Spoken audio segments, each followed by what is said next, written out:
Engagé a été créé en 2009 pour partager les bonnes pratiques entre entreprises qui avaient envie d'agir sur l'intégration des travailleurs handicapés. Nous avons réfléchi au sein du groupe engagé sur la médecine du travail et le handicap.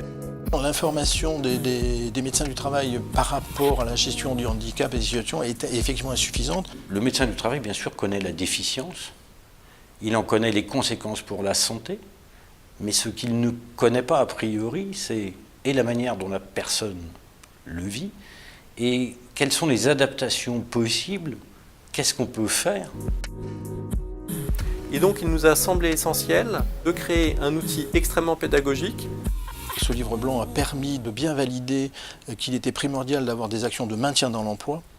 Alors je suis annextaire depuis déjà un certain nombre d'années et au fil du temps, j'ai développé une perte d'audition. J'en ai parlé aux médecins du travail puisque mes appareils commençaient déjà à être plus tout à fait suffisants.